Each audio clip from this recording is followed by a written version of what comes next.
Bom dia ao Marcelo, nosso convidado, a todos que estão nos acompanhando.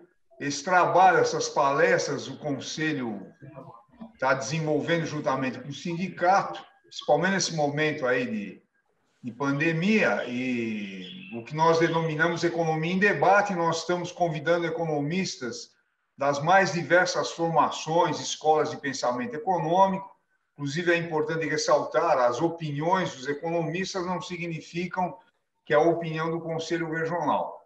E o nosso convidado hoje é o Marcelo Ercovitz. Ele é formado pela PUC de São Paulo, com mestrado em Economia Ecológica e Gestão Socioambiental pela Universidade Autônoma de Barcelona, sócio fundador da empresa de consultoria Pau Brasil, Economia Ecológica e Gestão Socioambiental, e há 20 anos presta consultoria para empresas, setor público e para o terceiro setor. Atualmente trabalha para a organização não governamental Solidariedade. Tem uma ampla experiência. E o tema de hoje é Oikos, Economia e Ecologia. Então, Marcelo, muito obrigado por você aceitar o convite. Então, você tem 30, 40 minutos para expor aí nós abrimos para as perguntas aí. Faça favor. Obrigado, Odilon, obrigado pelo convite. Eu preparei uma apresentação, posso compartilhar a tela com vocês? Tudo bem. Tá. Então, como o Pedro estava falando, né? Perfeito. Então, como o Pedro estava falando, né? É pouco difundido ainda na nossa área da economia essa parte de economia ambiental e ecológica, mas é um tema extremamente amplo, abarca uma enorme quantidade de áreas de atuação e, inclusive, de correntes de pensamento também, né? Uma coisa é o que se chama de economia ambiental, é diferente do que se chama de economia ecológica, embora elas tenham ligação uma com a outra. Então, obviamente, nesse curto período de tempo que a gente tem, não é possível falar sobre tudo. Eu preparei um apanhado geral, um apanhado geral sobre a economia ambiental e ecológica e um pouquinho de minha experiência e de alguns estudos. Então, vou apresentar aqui para vocês, espero que vocês gostem, tá bom?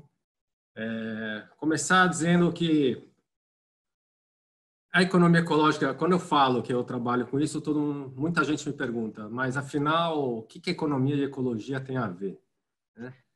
E o que eu falo é que tem tudo a ver, elas estão totalmente interligadas.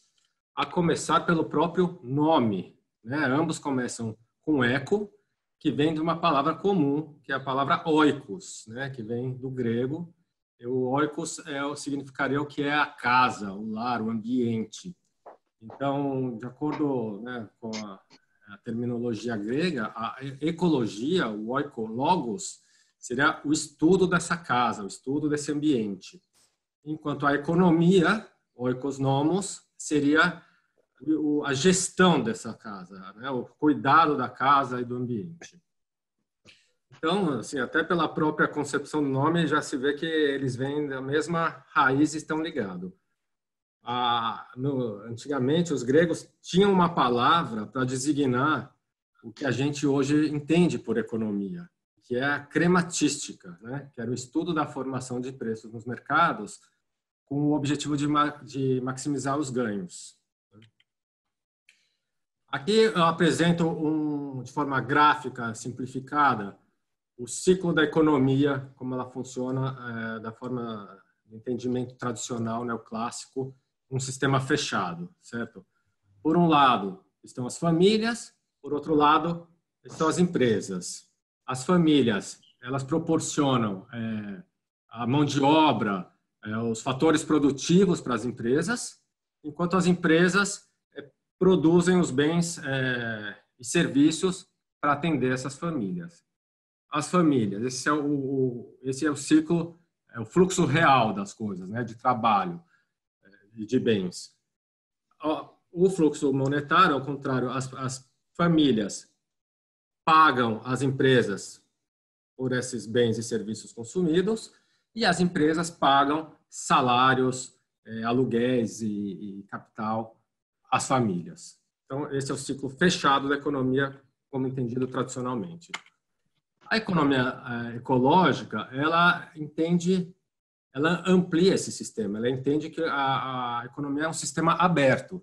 Ele fica dentro de um sistema maior, que é provido pelo Sol, a grande fonte de energia do nosso planeta, e esse sistema fechado da economia tradicional, ele é aberto à entrada de materiais e à entrada de energia. Esses materiais e energia são necessários para fazer girar o ciclo, a produção de bens e consumos, e existe a saída também de materiais e energias na forma de resíduos e energia dissipada.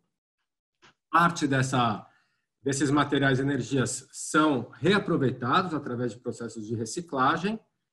Hoje está bastante também sendo discutida a questão da economia circular, que tem um pouco a ver com isso também, mas parte se perde. Não é possível você estar reciclando indefinidamente, nem material e nem energia. Então, sempre nesse processo há perdas, o que indica claramente os limites do sistema econômico vinculados ao material e energia proporcionados pelo ecossistema.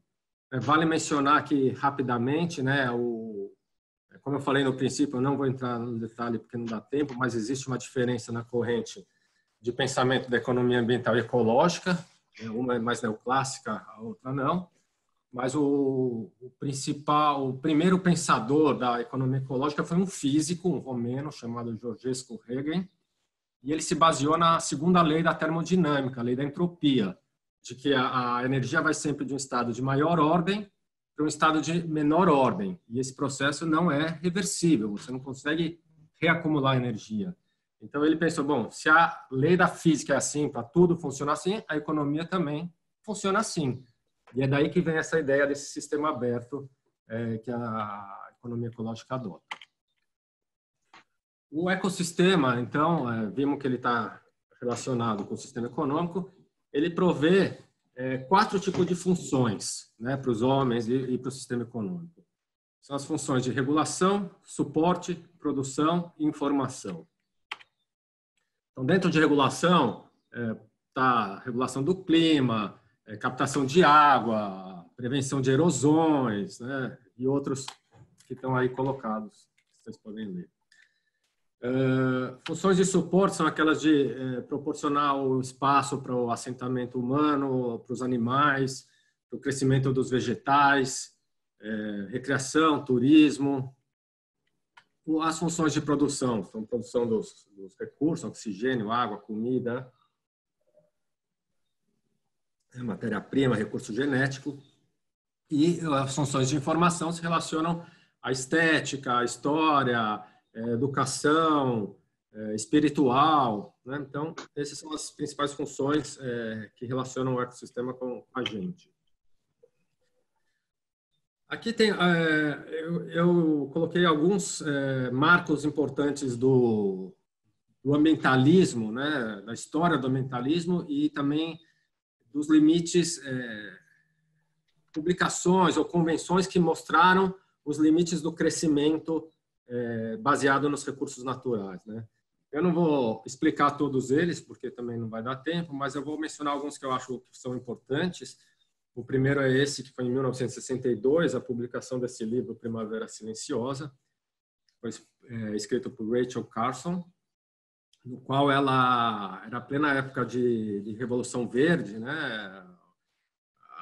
O implemento de insumos agrícolas, de inseticidas, de forma que foi possível aumentar significativamente a produção agrícola e deu-se a ideia de que o crescimento populacional não seria um problema do ponto de vista da alimentação, né? Seria possível produzir para uma população crescente indefinidamente.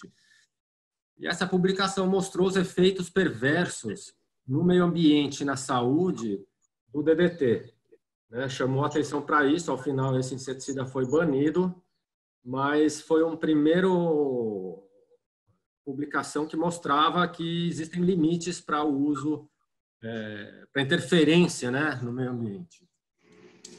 Depois, em 1972, foi publicado esse informe Meadows, né, o Clube de Roma era um grupo de intelectuais, de pensadores do mundo inteiro, eles encomendaram um estudo para o MIT, que foi coordenado por essa pessoa, por Meadows, e esse estudo se chamou Os Limites do Crescimento. E ele mostrava, né, que o planeta é um sistema finito de recursos submetido à pressão do crescimento da população e da produção econômica.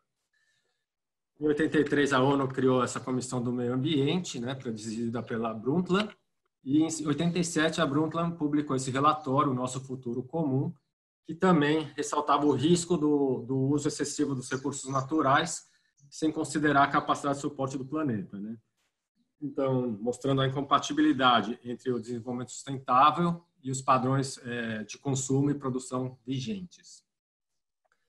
Pulando para 97, em 97 teve a conferência da ONU sobre o meio ambiente em Kyoto. Foi quando se assinou o Tratado de Kyoto. Os países, né, por esse tratado, se comprometeram a limitar suas emissões de gases de efeito estufa, né? Principalmente os países desenvolvidos, assumiram compromissos de redução de gases e, enfim, foi um primeiro compromisso público e formal dos países para tentar combater as mudanças climáticas. O protocolo de Kyoto também é importante porque ele, para atingir essas metas desses países desenvolvidos, foram criados mecanismos de flexibilização, né, através de compensação, instrumentos econômicos que permitiam a esses países atingir suas metas mais facilmente. Porque essas metas atingir não é somente uma decisão política, custo econômico violento, né? Então, é importante porque ele criou as bases para o mercado de carbono. Foi a primeira vez que começou a se transicionar crédito de carbono, que, de certa forma, pode ser entendido como um pagamento por serviços ambientais e talvez seja o caso mais amplo, né, de utilizar esse instrumento econômico para a conservação. Bom, hoje o que se tem desse Acordo do Clima é o Acordo de Paris, que foi em 2015, no qual os países, cada país definiu voluntariamente quanto ia fazer de redução de gases de efeito estufa e como ia atingir isso. Então, assim, visto que tem essa relação grande entre meio ambiente e a economia depende, né, dos recursos naturais, energéticos e materiais da sua produção. Quando a gente não analisa esses recursos, quando eles ficam fora do objeto da nossa análise, nós estamos fazendo análises equivocadas, certo? Nós estamos tomando decisões com base em informações não sempre corretas, levando a trocas desiguais. Então, para citar um exemplo, né? Quando o Brasil é o maior exportador de proteína animal do mundo, de carne.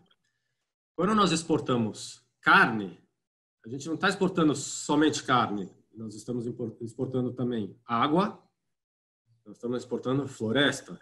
O boi necessita de uma quantidade muito grande de água para se hidratar, para se alimentar. E a pecuária hoje é um dos principais vetores, se não o principal vetor de desmatamento da Amazônia. Essa fronteira do desmatamento, essa floresta que se perde para criar novas áreas de pasto, ela não está incluída no preço do boi, no preço da carne. Quando se vende a carne, o produtor está pondo todo o custo que ele tem de terra, de ração, de mão de obra, de energia, enfim, todos os custos associados à produção, mas não está incluindo o preço da floresta, não está incluindo o preço da água, não está incluindo o preço de perda de biodiversidade, diversos valores que estão associados e que são um custo efetivo, talvez não do ponto de vista do produtor privado, mas sim da sociedade, não está refletido nesse preço. Da mesma forma, acontece com os minerais e com tantas outras commodities, né? Quando exportam minério de ferro, não está incluindo no preço diversas das externalidades ambientais que a exploração desse minério conleva. A mesma coisa acontece na contabilidade nacional, né? O PIB é um indicador utilizado na maioria dos países como medida de riqueza e de crescimento do país, mas ele também não considera variáveis ambientais e sociais. Então, da mesma forma, ele está levando a informações não sempre corretas, ou, para não dizer assim, corretas, porém, apenas de uma perspectiva da história, e não de todas as perspectivas. Então, aqui nesse slide eu mostro um exemplo muito simples, né?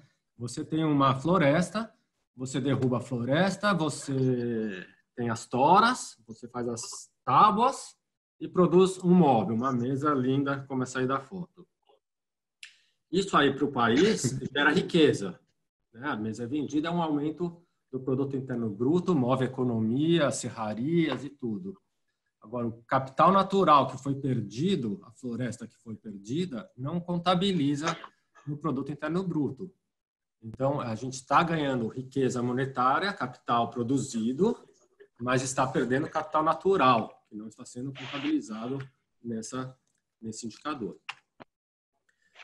Bom, se o ecossistema, então, realiza funções muito importantes que não são valoradas corretamente, né? Levando a essa má utilização dos recursos. Por que isso acontece?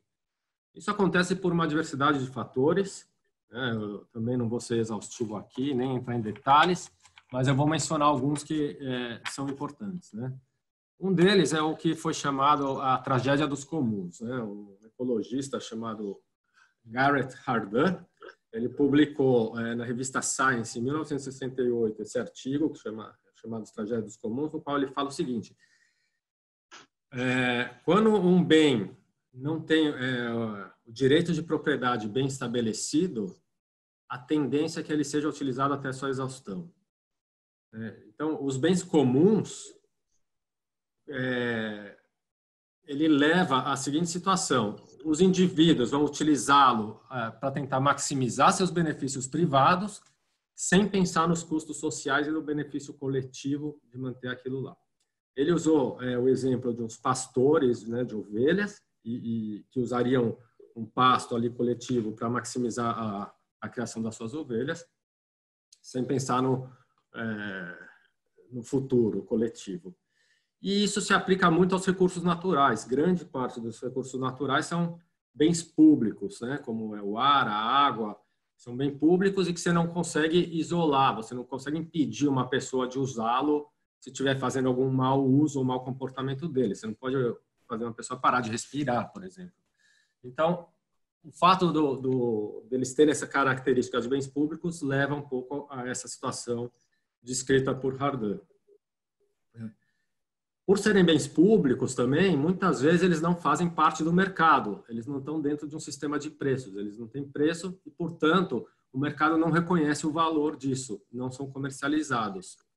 E isso leva às falhas do mercado e às externalidades, que são geradas por empresas, por processos, gerando externalidades que recaem sobre terceiros que não fazem parte desse processo, nem como consumidores, nem como produtores, que não tem nada a ver com isso e acabam sofrendo parte dos impactos. Outro fator que leva a essa má utilização dos recursos é a falta de informação adequada. Se a gente não tem a informação adequada de como o ecossistema funciona, como são as relações entre o ecossistema, entre as diversas variáveis, obviamente a gente não pode tomar as melhores decisões. E, por fim, uma visão utilitarista de curto prazo. Às vezes a pessoa, o agente econômico, ele tem a informação, ele sabe que aquilo vai exaurir no longo prazo, mas ele não está nem aí. Ele prefere utilizar no curto prazo e maximizar seus lucros, né? Todos nós economistas conhecemos a máxima de Keynes e que no longo prazo estaremos todos mortos, né? O problema é que o longo prazo está cada vez mais perto. A economia ambiental e a economia ecológica desenvolveram diversos métodos e metodologias para tentar resolver ou diminuir esses problemas, né? Também estão aí citados alguns exemplos, tem muitos outros que eu não coloquei aí, também não vou entrar em detalhes desses todos, que eu acho que não é o objetivo no momento, mas mencionar só alguns, por exemplo, mencionar que foram desenvolvidos métodos de valoração ambiental, valoração econômica dos recursos naturais, com a ideia justamente de corrigir esse problema de que os recursos naturais não fazem parte do mercado.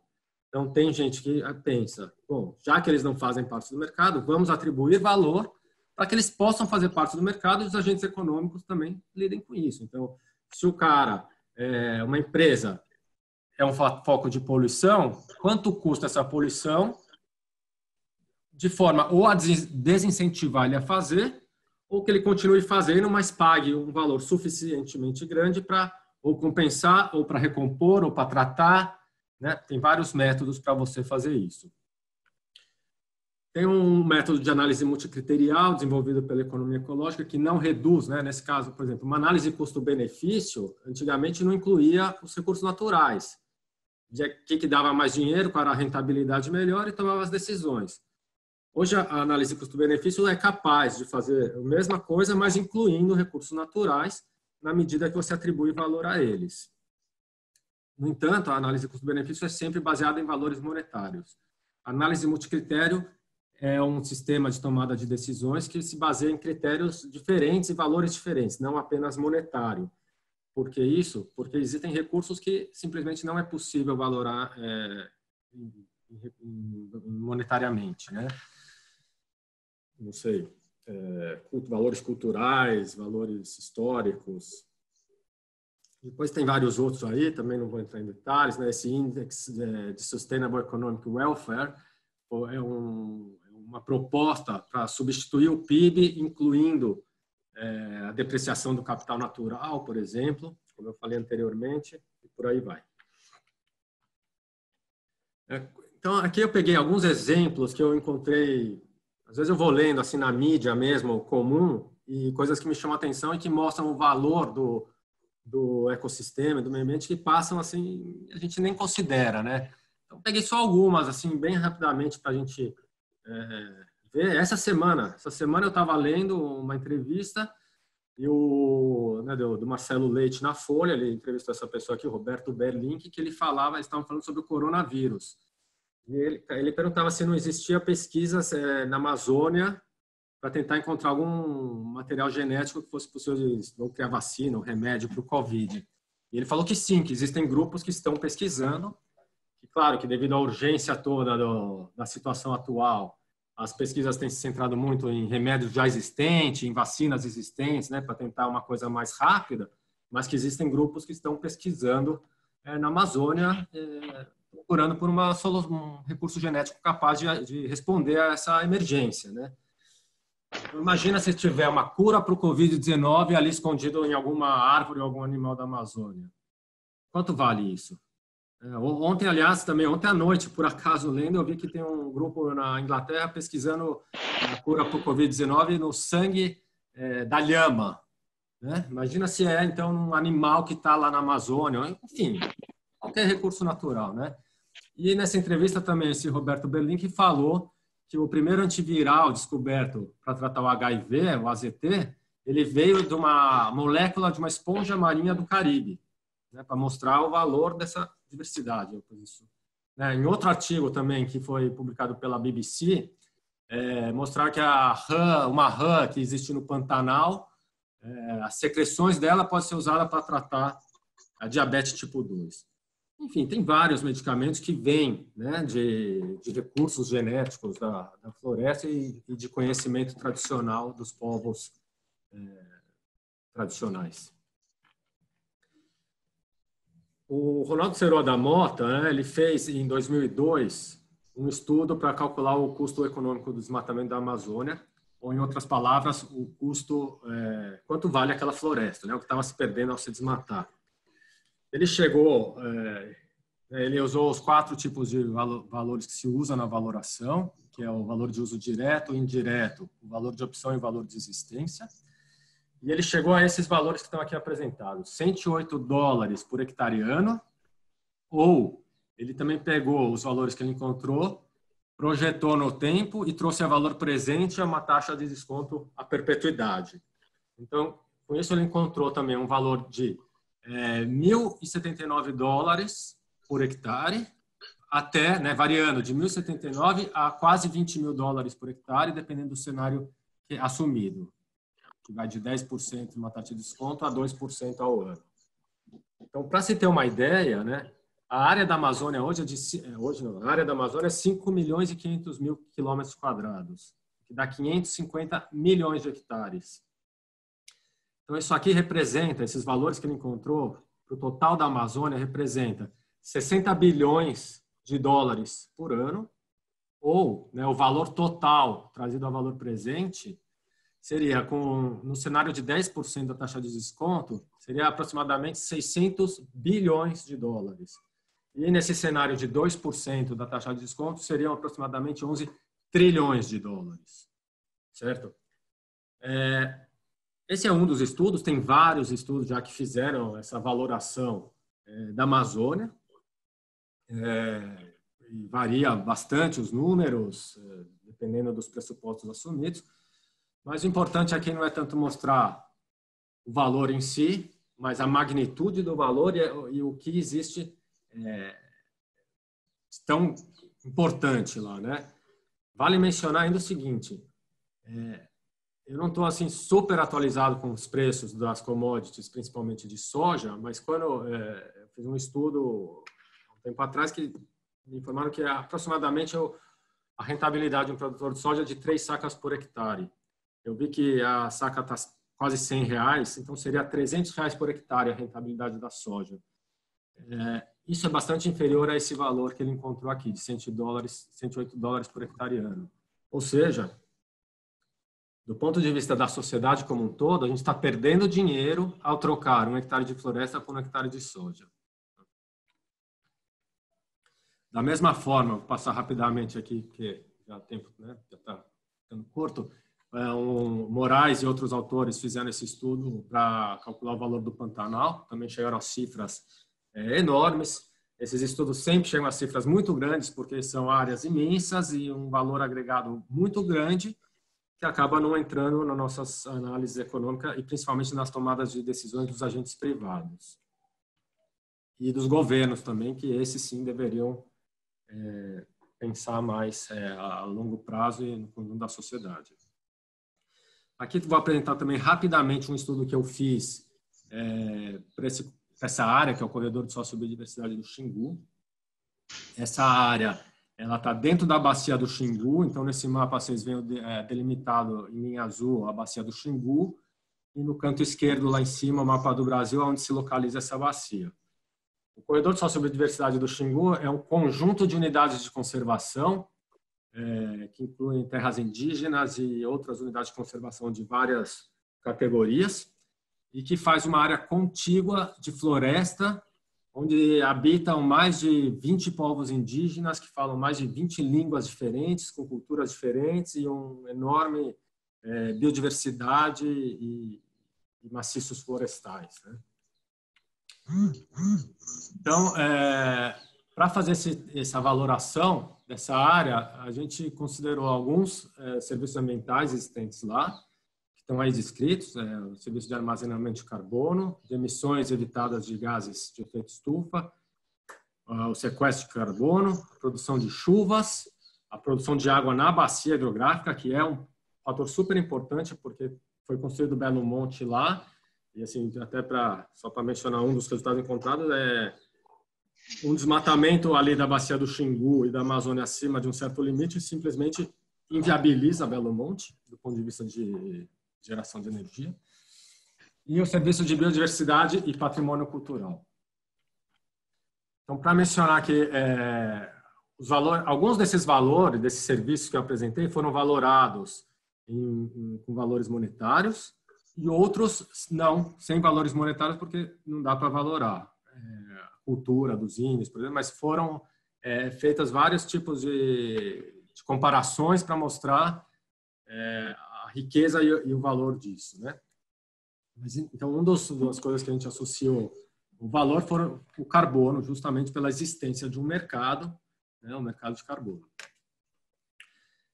A gente calculou qual é o valor do estoque de carbono do corredor Xingu, todas aquelas árvores que estão lá naquela área, elas estão armazenando carbono, quanto vale todo aquele carbono armazenado. Esses dados, esses valores todos foram calculados ao preço do carbono, ao valor médio de mercado, né? Existe o mercado de carbono, existem organizações que fazem todos os estudos de valores, valor médio. Pegamos o valor médio de carbono naquele ano e aquele estoque do corredor Xingu, valorado por esse valor médio, daria 255 bilhões de reais. Esse é um valor hipotético, é óbvio, o corredor Xingu não vai ser totalmente desmatado, esse carbono não vai ser comercializado, porém as emissões evitadas, isso sim é um produto que se pode comercializar, existem vários projetos de RED, né, que é a Reduction Emissions from Deforestation and Degradation, são exatamente pagamento por emissões evitadas de carbono. Então, o que a gente faz nesse caso? Você tem lá, muito brevemente, né, para explicar, tem a área de floresta conservada, ela está conservada pela ação de determinadas pessoas, nesse caso são índios e ribeirinhos que habitam a região. Você pega o entorno daquela área, analisa as florestas e as terras do entorno daquela área. O entorno daquela área está sendo desmatado a uma taxa X e a área interna a uma taxa muito menor por causa da ação dessas pessoas. Marcelo, pois não. Seria mais uns 10 minutos, tá? Tudo bom, bem? Vou tentar. Tudo bem, tudo bem. Então, essa diferença entre o desmatamento que acontece fora e o que acontece dentro pode ser atribuído às ações dessas pessoas, ou desse projeto, ou de alguma coisa que esteja fazendo isso. E então, se essas pessoas não estivessem lá, o cenário mais provável é que a terra estaria sendo usada igual está sendo usada na vizinhança. Então, por causa dessas ações, não está tendo esse desmatamento, não estão tendo essas emissões de gases de efeito estufa, e essas emissões podem ser comercializadas num projeto de RED, e elas foram valoradas entre 2005 e 2014 para essa região do corredor do Xingu em 18 bilhões, né, quase 19 bilhões de reais, ou 1,8 bilhões por ano. O sequestro de carbono é a outra face da mesma moeda, são as árvores crescendo. Quando uma árvore cresce, ela está retirando o carbono da atmosfera, né? Para vocês terem uma ideia, falando em linhas muito gerais, 25% do peso de uma árvore é carbono. Então, esse valor do serviço de carbono foi valorado em 1 bilhão e 200 milhões de reais. E, por fim, fizemos esse cenário, né? Também, grosso modo, sem entrar nas nuances, mas qualquer proprietário de terra privada na Amazônia pode desmatar 20% da sua área, no mínimo, né? Mantendo 80% de reserva legal. Então, se essas populações que estão dentro desse corredor Xingu também pudessem desmatar os 20% e optassem por não desmatar, elas estariam estocando esse carbono aqui, que corresponde a 16 bilhões de reais. Foi também... a gente usou também para valorar a produção de chuvas, a água, né? A floresta da Amazônia, ela faz um serviço muito importante de transferir água do subsolo para a atmosfera, gerando fluxos de água nessa atmosfera. Tem as teorias muito interessantes dos rios voadores, e esses fluxos de água são responsáveis por trazer a umidade da Amazônia para o sul e sudeste do Brasil e da América do Sul. Para ser também bastante rápido, porque nosso tempo está acabando, nós calculamos com os dados existentes que o corredor de biodiversidade de Xingu, ele eleva para a atmosfera, né? Traz do solo para a atmosfera, ele lança 881 bilhões de litros por dia. É uma quantidade brutal, é praticamente o mesmo volume de água que o rio Xingu joga no rio Amazonas. Então, praticamente o mesmo volume que ele joga no Amazonas, ele joga na atmosfera. E essa umidade é transportada para o sul do país, irrigando as lavouras do centro-oeste e de outros lugares, né? Então, fizemos algumas análises hipotéticas, algumas comparações. Então, só para ter uma ideia, esse volume todo de água seria possível de irrigar 15 milhões de hectares de soja. Isso aí, na época que a gente fez o estudo, correspondia a praticamente toda a plantação de soja do centro-oeste do Brasil, ao dobro da plantação do Mato Grosso e praticamente metade da plantação de soja de todo o Brasil, né? Esses 15 milhões de hectares de soja, eles movimentam uma economia de 60 bilhões de reais por ano e gerando uma receita líquida de 3,6 bilhões para os produtores. Então, assim, é hipotético, se acabasse a Amazônia, provavelmente mudaria totalmente esse regime de chuvas, que de fato já está mudando, mas talvez não ia comprometer totalmente a plantação de soja, mas dá para dar uma ideia de magnitude de valor disso aí, né, para as pessoas. Fizemos algumas outras proxies para chegar em valores desse volume todo de água, né? Então, se, por exemplo, não chegasse essas águas, essa chuva no centro-oeste e os produtores tivessem que pagar para fazer sistemas de irrigação, eles teriam um gasto que variaria de 9 a 41 bilhões por ano. E uma outra proxy que a gente utilizou foi com o valor da cobrança pelo uso da água no Rio Paraíba do Sul. A cobrança pelo uso da água é um instrumento previsto pela ANA, pela Agência Nacional de Águas, como um instrumento financeiro para a gestão da água. E esse valor seria entre 1 e 1,40 bilhões. Né? Isso para mostrar assim, que são valores gigantescos, que qualquer análise a mais conservadora que você fizer já mostraria a importância econômica da manutenção dessas florestas, não só do ponto de vista teórico, senão para a própria produção agropecuária, para a sobrevivência das pessoas, para as cidades, né? Todos esses eventos climáticos que têm acontecido ultimamente demonstram claramente isso.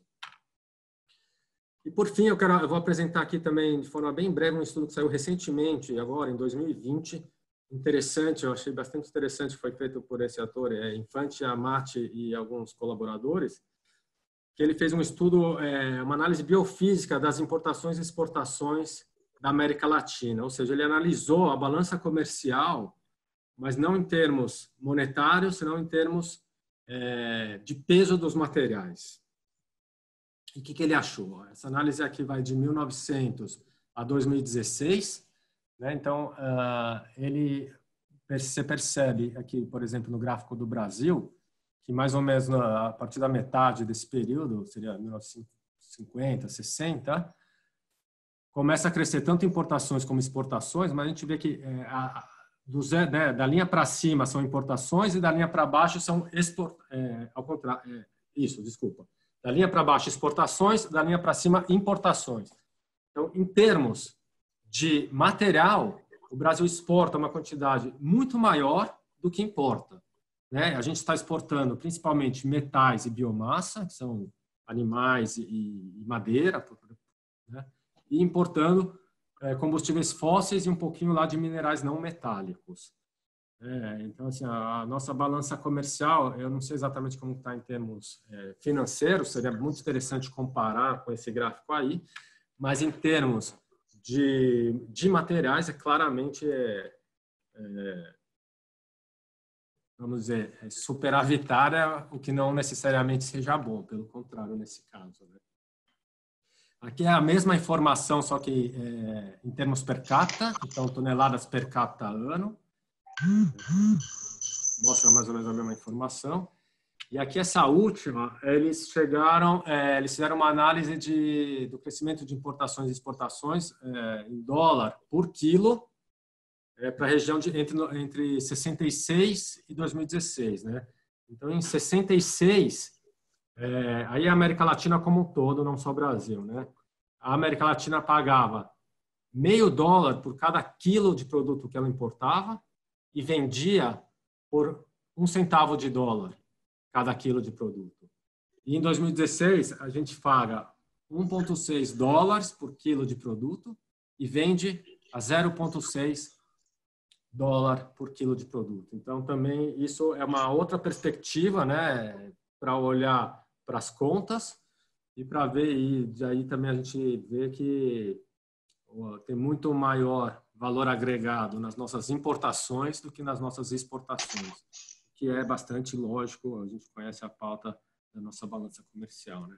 Assim, foi muita coisa, muito rápido, eu espero que tenha dado para captar as principais mensagens. Tem muito mais coisa para falar, detalhes, eu fico à disposição, quem tiver interesse para me procurar, contatar, fico à disposição, é um prazer. Obrigado pela atenção aí de vocês. Oi, Marcelo. Parabéns, brilhante a sua exposição e de um tema extremamente atual, de grande importância para nós todos aqui do Brasil e do mundo, né? Porque é muito interessante essa abordagem da economia aí, com esses detalhes que você colocou. Nós temos algumas perguntas aqui que já estão sendo feitas, eu vou fazer para você. Eu queria cumprimentar a professora Simone, que está nos acompanhando, que é a chefe de departamento da faculdade lá do Oswaldo Cruz, e alguns alunos, tá certo? Outros professores, e uma primeira questão levantada pelo Fausto, que também queria cumprimentar, que tem nos acompanhado. A questão é a seguinte, olha, técnicos especializados em floresta argumentam sobre a saturação do sequestro de carbono. Argumentos sobre a necessidade de renovação da floresta. Tem procedência? Assim como vê nos Estados Unidos, Alemanha e outros países, a proteção via parques nacionais seria uma forma de preservação do meio ambiente? Então, o Fausto está fazendo essa pergunta, essas duas. Tá. São perguntas interessantes. Vamos lá, eu vou tentar responder.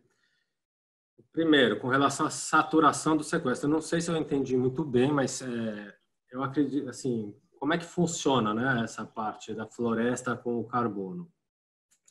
Como eu falei na apresentação, uma árvore, basicamente, 1/4 do peso dela é carbono.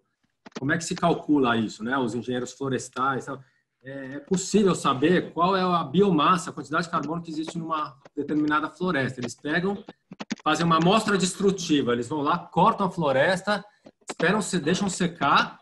Metade do peso dela é a água, então vai sobrar metade do peso.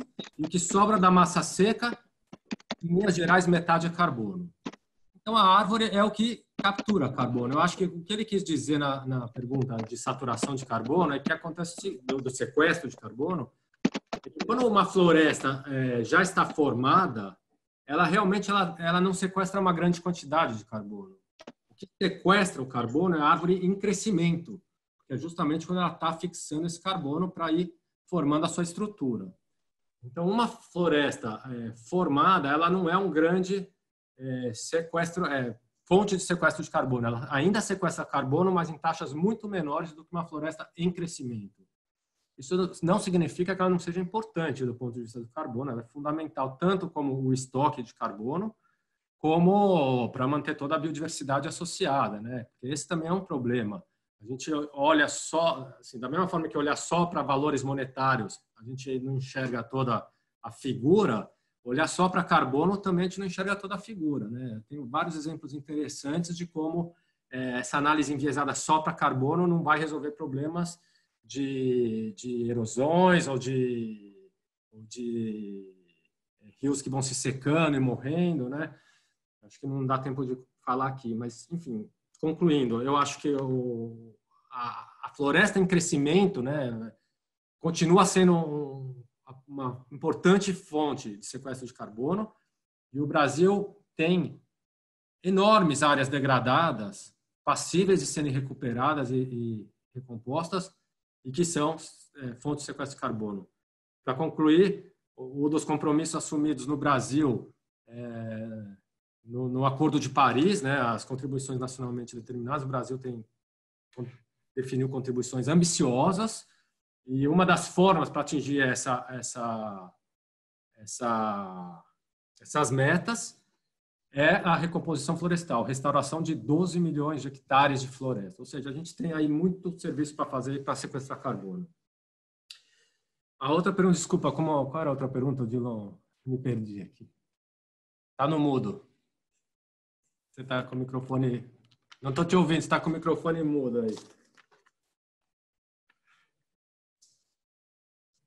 Eu não te ouvi, Odilon, você estava com o microfone aí. Tá. Não, é o seguinte, que na Alemanha, nos Estados Unidos, uma forma de preservação Os parques, claro. são os parques, é isso mesmo? Sim. Olha, os parques, eles são importantes, sim. Porém, isso também é um tema que dá muita margem à discussão. Eu, particularmente, sou da opinião que parque sem gente, como são os parques, as unidades de conservação e proteção integral, que não pode ter ninguém habitando dentro, da minha perspectiva, eu acho que não são eficientes, né? Eu acho que em alguns lugares onde tenha alguma biodiversidade, alguma riqueza muito específica e única, que realmente não possa ser perdida, faz sentido você formar um parque de proteção integral. Mas, no geral, parques de uso sustentável são muito mais eficientes, onde tem gente, né? A gente só vai conseguir, na minha opinião, eliminar a destruição da floresta no momento que a gente atribuir valor à floresta. Enquanto a floresta não tiver valor, ela vai estar sendo destruída, né? Na máxima a floresta caída tem mais valor que a floresta em pé. Então, hoje a gente vê isso, né? Em qualquer análise de satélite, de desmatamento, você vê que as unidades de conservação onde tem gente morando dentro, que são as unidades de conservação de uso sustentável, reservas extrativistas, terras indígenas, são as áreas que estão mais conservadas. Então, e além disso, só para complementar, o modo de vida dessas pessoas pode nos dar vários indicativos de formas de valor e de como a gente pode tirar valor dessas florestas, né? Essas pessoas sabem viver com a floresta, elas têm conhecimentos tradicionais associados, elas tiram recursos naturais, tiram óleos, castanhas, produtos não madeireiros, inclusive produtos madeireiros, por que não, né? Hoje em dia no Brasil tem as florestas nacionais e existem concessões florestais. Uma floresta bem manejada, que você tire algumas madeiras, não tire toda a floresta, dê um tempo de descanso para ela regenerar enquanto você tira outra área, também são atividades econômicas que podem atribuir valor à floresta. Então, enfim, concluindo, eu acho que uma política de áreas protegidas é fundamental, sem dúvida nenhuma. Eu acho que a legislação brasileira é muito interessante nesse sentido, ela tem várias categorias de unidades de conservação, e eu acho que as unidades de conservação com pessoas dentro são mais eficientes para a preservação do que as de proteção integral, que não permitem a existência de pessoas. Queria cumprimentar o Gustavo, que está nos acompanhando de Hortolândia, e tem uma pergunta da Graça Aparecida, que também sempre está presente aqui conosco. Por que esse assunto não é muito divulgado? Essa questão, essa palestra aí, por que essa matéria não é muito divulgada com esses detalhes? Boa pergunta, né? Eu não sei, porque os problemas estão aí, são evidentes, né? Os custos econômicos da degradação ambiental são evidentes, é cada vez mais claro. Eu não saberia assim responder com certeza, eu acho que são vários os motivos que levam a isso. Eu acho que um dos principais talvez seja o fato de que os problemas ambientais são sentidos muitas vezes no longo prazo, né? Eles são causados no curto prazo, com as nossas ações de curto prazo, e são sentidos no longo prazo. E a maioria das pessoas não está muito preocupada com o longo prazo. Então, eu acho que isso é um problema, inclusive políticos, né? Querem resultados a curto prazo e é o que importa. Mas eu acho que a gente também tem um pouquinho de culpa, nós economistas, né? Como eu falava no começo da palestra, a mim me choca assim, que os cursos de graduação em economia, até hoje, passam por isso de forma muito marginal. Enquanto isso deveria ser o cerne da nossa atividade, porque dentro de alguns anos vai ser inevitável incorporar os valores ambientais nas análises econômicas e nas tomadas de decisão. Olha, Marcelo, é bastante interessante essa questão que você levanta aí dos cursos de economia não abordarem, porque nós temos aqui um grupo de trabalho no Conselho Regional que, em relação à educação dos cursos de economia, que a gente acha que deveria começar a abordar, inclusive ano que vem vai ter um congresso dos economistas aqui em São Paulo, congresso brasileiro, que a gente poderia ter uma mesa aí para abordar essa questão. Bastante importante essa sua observação. Bom, Tem uma questão... vale a pena mencionar, só em complemento ao que você está falando, existe a Sociedade Brasileira de Economia Ecológica, ela é bastante ativa, tem bastante membros, e eu acho que se vocês realmente tiverem essa ideia, vale a pena convidá-los para participar, né? Acho que tem pessoas bem interessantes, inclusive no meio acadêmico, eu já estou longe do meio acadêmico faz bastante tempo, mas... Muito bom. Aí tem aqui o Haroldo Silva, que coordena comigo esse trabalho, ele coloca o seguinte: parabéns, Marcelo, tema extremamente relevante, sobretudo atualmente, diante do cenário de passar a boiada, lá do atual ministro do Meio Ambiente. Os investidores internacionais têm pressionado o governo brasileiro para evitar a tragédia ambiental que estamos assistindo. Você acha que nós, economistas, poderíamos ajudar o debate mostrando o valor econômico e a viabilidade da floresta preservada? Eu não tenho a menor dúvida. Não tenho a menor dúvida que a gente tem uma importância fundamental. E não é só mostrar o valor da floresta preservada, mas mostrar também, como eu mostrei muito superficialmente aqui, o custo para o produtor, né? Não só para o produtor, para as pessoas, para as cidades, para os governos, de não preservar a floresta. Né? São custos enormes. E, assim, não é uma coisa hipotética que a gente está falando, é uma coisa concreta. Concreta. Pega esse tornado que teve no sul, agora, recentemente, pega a própria Covid-19, muita gente está atribuindo isso aos impactos ambientais, né, do homem no meio ambiente, maior contato com vetores de disseminação.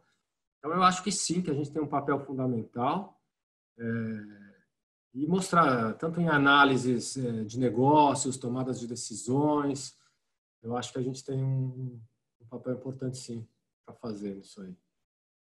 Muito bem, tem a outra, o Gustavo Querubina. Prezado Marcelo, como estabelecer dentro de uma agenda urbana ecológica um processo de industrialização para ativar a economia circular, sabendo que vivemos no Brasil quase 4 décadas de desindustrialização? Qual o começo da pergunta? Só de não Como desculpa. estabelecer dentro de uma agenda urbana ecológica um processo de industrialização para ativar a economia, sabendo que vivemos no Brasil quase 4 décadas de desindustrialização?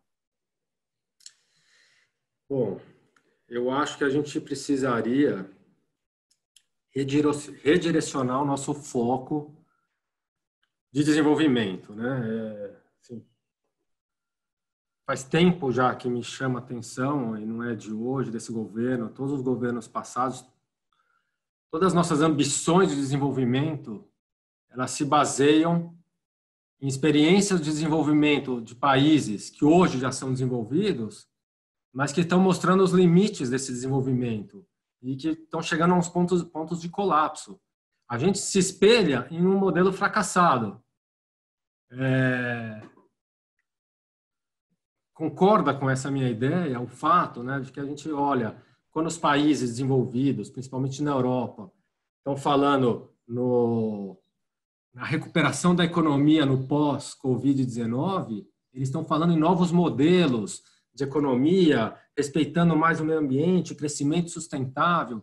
Então, eu penso que a gente devia estar focando todas as nossas forças de desenvolvimento, seja urbano ou seja no campo, no desenvolvimento e aplicação de novas tecnologias. O Brasil tem um potencial gigantesco de energia solar, eólica e de matéria-prima para ser líder nessas indústrias de ponta da nova economia, e a gente insiste numa economia do atraso, né?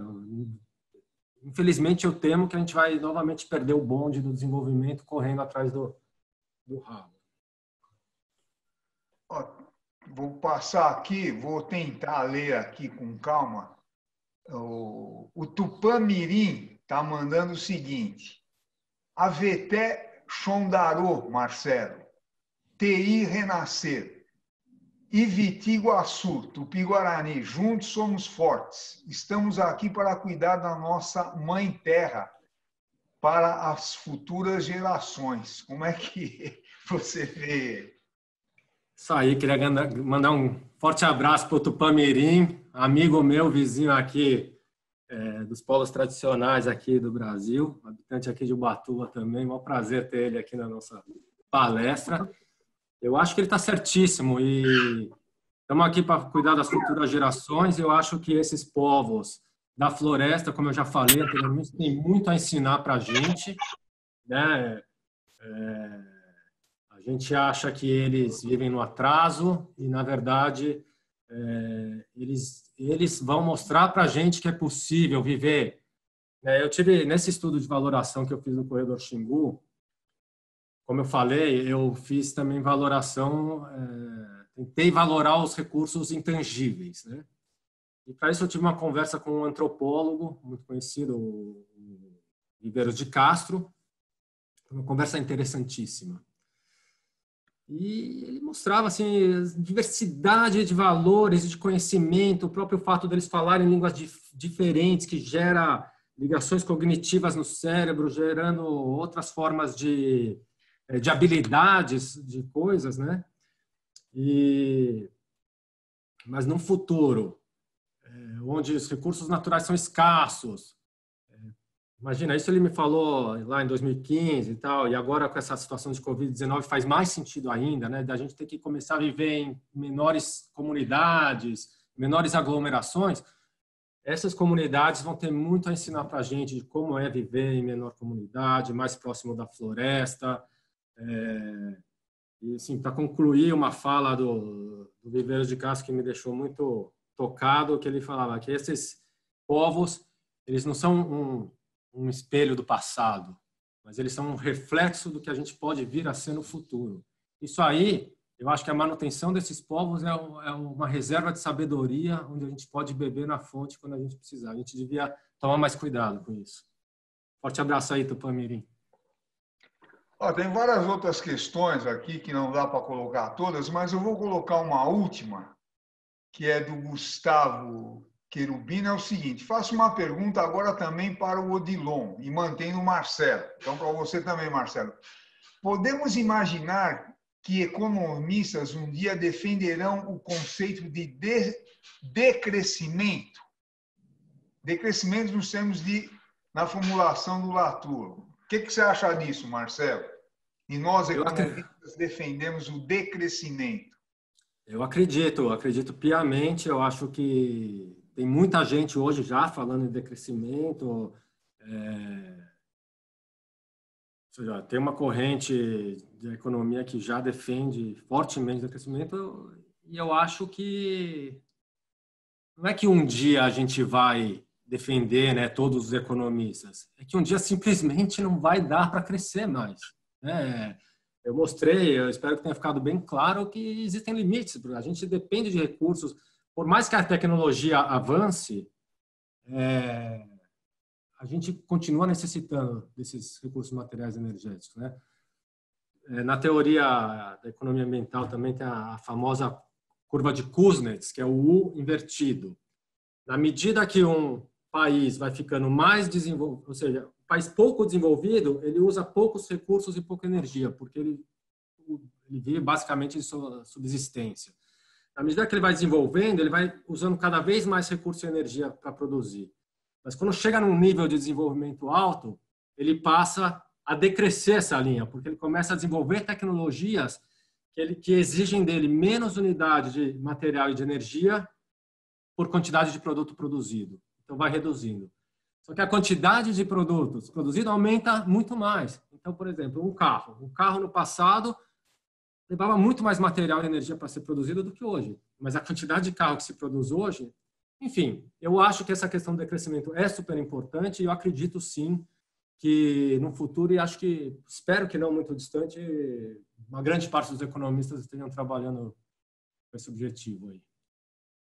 Rapidamente, eu sou de uma outra geração, quando se discutia. Bom, isso marcou muito o debate econômico em décadas e décadas sobre que precisava crescer de qualquer jeito. Inclusive, só para lembrar, na década de 70, da ditadura militar, isso eu vi. A propaganda era aqueles tratores enormes derrubando a floresta amazônica e falando em desenvolvimento. Então, eu acho que a tendência é nós, economistas, entrarmos nesse debate para colocar essa questão aí, que é uma questão cultural, no fundo, né? A gente acha que tem que crescer de qualquer jeito e para atender o curto prazo. Bom, finalmente, eu queria passar a palavra para o Haroldo, que coordena comigo esse trabalho. Haroldo, você quer usar aí? Por favor. Obrigado. Depois para o Pedro, que é o nosso vice-presidente do Conselho e presidente do sindicato. Bom, obrigado. Marcelo, eu já dei os parabéns, inclusive, lá no chat por escrito. Bacana, uma coisa que realmente você tem razão, a gente precisa cada vez mais observar essa questão ambiental. Isso pode significar desenvolvimento com preservação, né, que é fundamental. Essa questão que foi colocada do decrescimento, que também achei bem interessante. Eu acho que a gente talvez não vá ter que fazer como alguns economistas, aí, especialmente os que estão no governo, montam um ministério do desinvestimento. Então, a gente não vai precisar do ministério do decrescimento. Mas, certamente, a gente vai ter que pensar em como crescer e como fomentar atividades que, fundamentalmente, possam gerar riqueza, cultura e etc., sem necessariamente agredir o meio ambiente, né? Eu acho que essas lives aqui que a gente tem feito, essa nova forma de você trabalhar, de repente sair menos de casa, eu acho que a natureza está agradecendo demais o volume de carbono que a gente tem despejado muito menor na natureza. Então, gostei muito das suas respostas, da sua participação, agradeço aqui a sua estada e a tua aula conosco. E, mais uma vez, aí, parabéns. Parabéns, Odilon, também pela condução. Parabéns, Marcelo. Obrigado. Obrigado. Eu queria passar para o Pedro, que é o vice-presidente do Conselho e presidente do sindicato. Obrigado, Marcelo, pela sua palestra, excelente abordagem. Em nome do Sindicato dos Economistas no Estado de São Paulo e do Conselho Regional de Economia, queria dizer que você contribuiu muito para a nossa reflexão e mais ainda para aqueles que vão assistir este vídeo no YouTube. Mas não posso me furtar de fazer um comentário. O Odilon falou da geração. Então, quando eu comecei meu curso de economia na FEA-USP em 1978, primeira ou segunda aula, o professor de introdução à economia foi definir a economia, o que todo mundo já ouviu, né? Ouvia na primeira aula. A economia trata dos recursos escassos. E aí ele foi dando exemplos. Ele falou assim, por exemplo, o que a economia nunca vai tratar, porque nunca vai ser escasso? Água.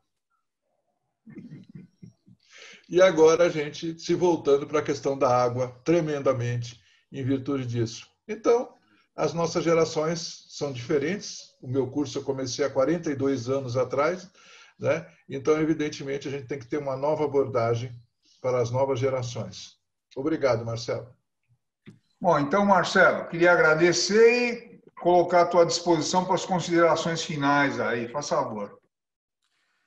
Olha, fico feliz com os comentários, eu agradeço muito o convite, fico feliz que vocês gostaram, me coloco à disposição para aprofundar o tema, para discutir, é um tema que me apaixona, então estamos aí, eu acho que todo mundo está procurando o melhor, né? Então, só agradecer, muito obrigado.